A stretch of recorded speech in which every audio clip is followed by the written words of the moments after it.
What is a given that here? Find a critical point. Find critical point. Omega equal to z square plus 1 by z. Z square plus 1 by z. So நம்மளோட work என்னது? ஒமேகாங்கிறது is nothing but the F of z value. அப்போ நம்ம என்ன find out பண்ண போகிறோம்? F dash of z find out பண்ண போகிறோம். அப்படி மீனிங் என்ன? D omega divide by D இஜெட்டோட வேல்யூ கண்டுபிடிச்சிட்டு அந்த வேல்யூ ஈக்குவல் டு 0 பண்ணால் கிரிட்டிக்கல். சரி, இப்போ என்ன பண்ண போகிறோம்? இதுக்கு வித் ரெஸ்பெக்ட் இந்த ஈக்குவேஷன் வித் ரெஸ்பெக்ட் இஜெட் பண்ண போகிறீங்க. அப்போ இஜெட் பண்ணால் நம்மளுக்கு என்ன வேல்யூ கிடைக்கும் செக் பண்ண முடியும். இப்போ என்ன கிடைக்குன்னா ஃபர்ஸ்ட் ஆஃப் ஆல் இதை வந்து எல்சிஎம் வந்து சிம்பிளிஃபை பண்ணுங்க. அப்போ இஜெட் ஸ்கொயர் எல்சிஎம் எடுத்தால் இங்கே z power 4 + 1 divide by z square. So இப்போ வந்து நீங்கள் differentiation with respect to z பண்ணுங்க. அப்போ என்ன கிடைக்கும்? D omega divide by D z equal to D by D z of z power 4 + 1 divide by z square. அப்போ இது என்ன மெத்தட் வருதுன்னா u by v method. u by v method. அப்போ u by v method டெரிவேட்டிவோட formula என்ன? u dash v minus u v dash divided by v square. இதுதான் formula. அப்போ இது ரெஸ்பெக்ட் இஜெட்னால அப்ளை பண்ணுங்க. u dash என்ன கிடைக்குமா? u dashனா நியூமரேட்டர் வேல்யூ. நியூமரேட்டரோட டெரிவேட்டிவ் வேல்யூ என்னமா? u dash. z பவர் 4 ஓட டெரிவேட்டிவ் என்ன? வித் ரெஸ்பெக்ட் இஜெட் தான். அப்போ z பவர் 4 ஓட டெரிவேட்டிவ் என்ன? 4 × z3. கரெக்ட்டுங்களா? 1 ஓட டெரிவேட்டிவ் 0. 1 ஓட டெரிவேட்டிவ் 0, அதனால அது கரெக்ட். Into v. v ஓட வேல்யூ என்னது? z square. v ஓட value z square. Minus u. u ஓட வேல்யூ என்னது?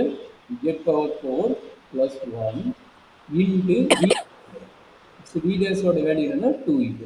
v dash ஓட வேல்யூ 2z divided by z square whole ஸ்கொயர்னா அப்போ z power 4. z square whole ஸ்கொயர்னா z பவர். சரிங்க, இதை நம்ம சிம்பிளிஃபை பண்ணி ஈக்குவல் டு 0 பண்ணலாம். ஃபர்ஸ்ட் சிம்பிளிஃபை பண்ணலாம். அப்போ என்னாச்சு? 4z பவர் 5 4z பவர் 5 இதை வந்து 2z உள்ள கொண்டு வாங்க, என்ன ஆகும்? Minus 2z power 5 minus 2z power 5 minus 2z divided by z power power 4. அப்போ இந்த டைம் சிம்பிளிஃபை பண்ணால் நம்மளுக்கு என்ன கிடைக்கும்? That is equal to 2z power 5 minus 2z divided by z power 4. So ரெண்டுக்கு காமன் யார் இருக்கிறா? z காமன் ஆகுறாங்க. அதை எடுத்து கேன்சல் பண்ணிங்கன்னா என்ன கிடைக்கும்? 2 ஆல்சோ காமன் நினைக்கிறேன். அப்போ 2 எடுத்துங்க, z வெளியே எடுத்துங்க. நம்மளுக்கு கிடைக்கிறது என்னது? z power 4 minus 1 divided by z power 4. இப்போ என்ன நடக்குதுன்னா ஒரு z கேன்சல் ஆகிடும். அப்போ z கியூப் வருது. சரிங்களா? z கியூப் வருது. நம்ம என்ன பண்ண போகிறோம்? இந்த டேர்மை நம்ம சிம்பிளிஃபை பண்ணி ஈக்குவலி 0 கொடுப்போம். சரிங்களா? அப்போ என்ன கிடைக்கும் நம்மளுக்கு? z power 2 into z power 4 minus 1 divided by z cube. இதான் வந்து நம்மளுடைய dw பை dzோட value. That means f dash of z value. அப்போ நம்ம இது என்ன பண்ண போகிறோம்? ஈக்குவல் டு 0 பண்ண போகிறோம். அப்போ f dash of z equal to 0 வந்து நம்மளுடைய கிரிட்டிக்கல் பாயிண்ட் ஃபார்முலா. அப்போ என்ன நடக்குது? 2 into z power 4 minus 1 divided by z cube equal to 0. சரியாம்மா? அப்போ என்ன ஆகும்? ஜஸ்ட் கிராஸ் மல்டிப்ளை பண்ணிக்கோங்க. இந்த z கியூப் 2ங்கிறது எல்லாமே நம்ம வந்து என்ன பண்ண போகிறோம்? ரைட் ஹேண்ட் சைட் கொண்டு போய்க்குங்க. அப்போ மீதி இருக்கிறது யார்? z power 4 minus 1 equal to இது இங்கே போச்சுன்னா 0 × anything is 0. அப்போ இது ஃபுல்லாக இங்கே போனாலும் 0 தான் கிடைக்குது. அப்போ ஈக்குவல் டு 0. சரிங்களா? Equal to 0. இப்போ இதை எப்படி சால்வ் பண்ணுறது? இதை எப்படி சால்வ் பண்ணுறதுனா நம்மளுக்கு ஆல்ரெடி அல்ஜிபிக் ஃபார்முலா தெரியும். z square whole square minus 1 square whole square. இந்த ஃபார்முலா அப்ளை பண்ணி சால்வ் பண்ணணும். சரிங்களா? அப்போ இது என்ன formula? a square minus b square formula. a square minus b square formula வந்து a minus b into a plus b. இப்போ அந்த ஃபார்முலா இங்கே அப்ளை பண்ண போகிறோம். அப்போ என்னாச்சு? இங்கே a இருக்கிறதா இருக்கிறா z ஸ்கொயர், b இருக்கிறதுல 1 ஸ்கொயர். அப்போ என்ன கிடைக்கும்? z square minus 1 square into z square plus 1 square equal to 0. So இப்போ என்ன பண்ண போகிறோமா? இது ரெண்டையும் ஸ்ப்ளிட் பண்ணி நம்ம ஃபேக்டரைஸ் பண்ண போகிறோம். அப்போ என்னாச்சு? z square minus 1 equal to 0 z square plus 1 1 square வந்து 1, அதனால் ஈக்குவல் டு 0. அப்போ இங்கே என்ன கிடைக்குது?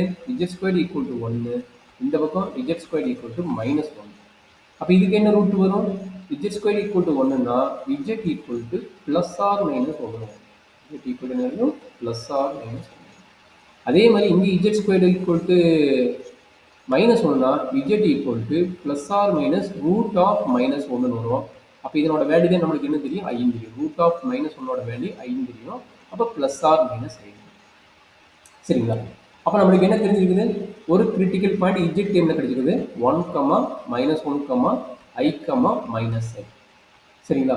அப்போ இது எதை ஜீரோ பண்ணாலும் கிடைச்சிருக்குது? இது வந்து எப்படி ஜீரோ பண்ணாலும் கிடைச்சதுன்னா dw by dz ஈக்குவல் 0 பண்ணாலும் இந்த பாயிண்ட் கிடைச்சிருக்குது. சரிங்களா? ஏன்னா as per definition படி நம்மளுக்கு இன்னொரு என்ன கிடைக்கணும்னா dz by dw ஈக்குவல் 0னா என்ன பாயிண்ட்ஸ் வருதுன்னு நம்ம செக் பண்ணணும். சரிங்களா? அப்போ அது என்ன பாயிண்ட்ஸ் வருதுன்னு நம்ம பார்ப்போம். ஃபர்ஸ்ட் ஆஃப் ஆல் நம்ம dw by dz ஓட வேல்யூ என்ன? dw by dz ஓட வேல்யூ இந்த வேல்யூ தான் நம்மளோட வேல்யூ. சரிங்களா? அப்போ இதனோட ரெசிப்ரோக்கல் தான் நம்ம எடுக்கணும். இதனோட ரெசிப்ரோக்கல் தான் நம்மளுக்கு வந்து என்ன கிடைக்கும்? dz by dw. dz by dw. அப்போ இதனோட ரெசிப்ரோக்கல் வேல்யூ என்ன கிடைக்கும்? that is equal to ரெசிப்ரோக்கலும் தெரியும் z கியூப் மேலே போயிடும், நியூமரேட்டர் டைம் வந்து டினாமினேட்டர் வந்துடும். அப்போ என்னாச்சு? z cube divided by 2 into z power 4 minus 1. அப்போ நம்ம என்ன பண்ண போகிறோம்? இந்த டைம் தான் ஈக்குவல் 0 பண்ண போகிறோம். அப்போ dz divided by dw equal 0னா which implies that denominator வந்து இந்த 0க்கு வந்துடும். நம்மளுக்கு என்ன கிடைக்குது? z கியூப் மட்டும் வரும். அப்போ z cube equal 0 which implies that z equal 0. z cube equal 0னா z ஈக்குவல் 0. ஸோ ஆல்ரெடி நம்ம கையில் என்ன பாயிண்ட் இருக்குது? ஆல்ரெடி நம்ம கையில் பார்த்தீங்கன்னா இது 0 பண்ணும்போது நம்மளுக்கு என்ன கிடைக்குது? z ஈக்குவல் 0 கிடைக்குது. அப்போ ஆல்ரெடி 4 பாயிண்ட் இருக்குது. இப்போ இது ஒரு பாயிண்டோட சேர்த்து 5 பாயிண்ட் வருது. therefore z equal to 0, -1, +1, i, -i.